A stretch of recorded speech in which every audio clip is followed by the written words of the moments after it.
Preview. We have learned today that Stephen Bannon, the most prominent nationalist and friend to the alt-right in the White House, is on his way out.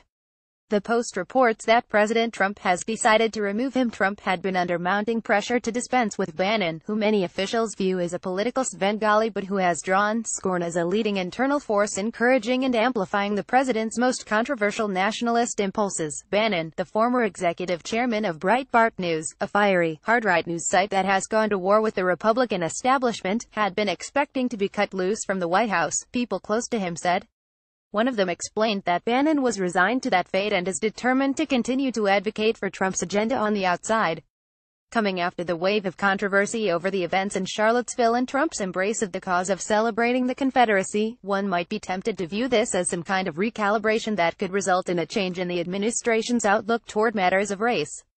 Don't be fooled. Republicans will likely seize on Bannon's ouster to argue that, in his heart, Trump isn't really a racist.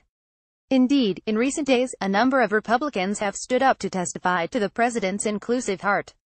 I know Donald Trump. I don't think there's a racist bone in his body, says Sen. Orrin Hatch. The New York Times tells us that he once dated a model who's half black. What more proof do you need? Ask Sally Hemings or Essie Mae Washington Williams. Lynn Patton, a longtime Trump family employee, says the president doesn't see color the way the average person does. Trump himself has said that he is the least racist person that you have ever met. I could make a long and detailed case for why Trump is not in fact the least racist person you have ever met. But this is the wrong question to ask. Not only can't we know with absolute certainty what lies in Trump's heart, but it also could not matter less. He's the President of the United States. What matters isn't what he feels but what he does and the kind of example he sets. And by those much more important measures, Trump is the most racially divisive president in our lifetimes, and it's not even close. From literally the moment he began his presidential campaign in 2015, he has spread racist ideas, made racist arguments, appealed to racist sentiments, enacted racist policies, and encouraged the most repugnant racists in American society to become more vocal and visible. Let's give ourselves a reminder of what President Trump has done just since becoming a candidate. Setting aside his history as a private citizen, in the speech announcing his presidential candidacy, he attacked Mexican immigrants, saying when Mexico sends its people, they're not sending their best, they're bringing drugs. They're bringing crime. They're rapists. And some, I assume, are good people. He retweeted a racist graphic showing a dark-skinned man wielding a gun and listing bogus statistics alleging falsely that black people are responsible for the vast majority of homicides of white people. That was in addition to the multiple times he retweeted messages from the Twitter accounts of neo-Nazis and white supremacists. Though immigrants commit fewer crimes than native-born Americans, he put an intense focus on individual crimes committed by an undocumented person, telling lurid stories meant to inflame as much hatred as possible. After becoming president, he created the Victims of Immigrant Crime Engagement Office, whose purpose is to publicize crimes committed by immigrants. He repeatedly characterized African Americans as living in a hellish nightmare that could only be saved by him. You're living in poverty, your schools are no good, you have no jobs, 58% of your youth is unemployed, what the hell do you have to lose, he said.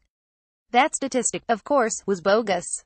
He said that the judge presiding over his trial for fraud in the Trump University lawsuit, for which he eventually agreed to pay $25 million to compensate his victims, couldn't be impartial, because he's a Mexican.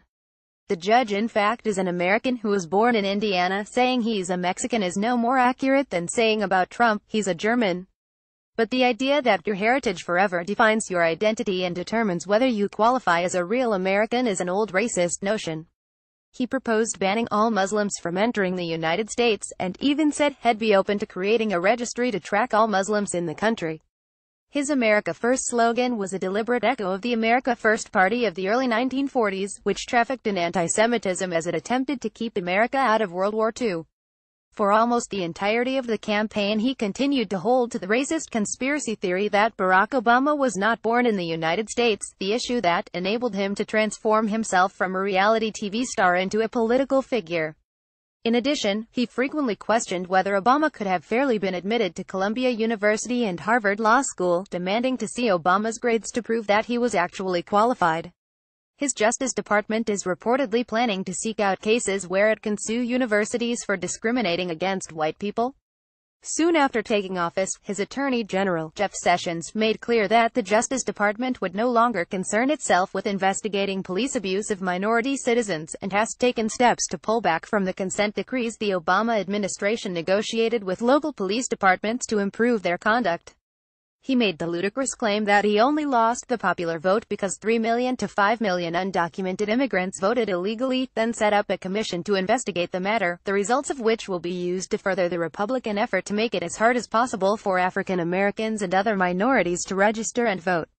On Thursday, he made another reference to a bogus story he told repeatedly on the campaign trail, in which John Pershing supposedly responded to terrorism by taking 50 Muslim prisoners and summarily executing 49 of them with bullets dipped in pig's blood, on the theory that this would be particularly offensive to Muslims. So in addition to proclaiming his support for a fictional war crime, Trump is arguing that offending Muslim religious sensibilities is the way to fight terrorism. This from a man who says it's a deep insult to Christians when a department store puts up a Happy Holidays sign. And of course, not only has he now embraced the cause of monuments celebrating the Confederacy, a rebellion against the United States for the purpose of maintaining slavery, he has explicitly equated its leaders to the founders of the American Republic, putting figures like Robert E. Lee and Stonewall Jackson on the same plane as George Washington and Thomas Jefferson. Given this extraordinary record, no sane person believes that it's some kind of accident that all manner of neo-Nazis and white supremacists have felt emboldened by Trump's campaign, his election victory and his presidency to become more vocal and demonstrative than they ever have before. Indeed, if you ask them, that's exactly what they'll tell you. They regularly praise and celebrate President Trump, and say that his words and actions show that they no longer need to hide their ideology of hate.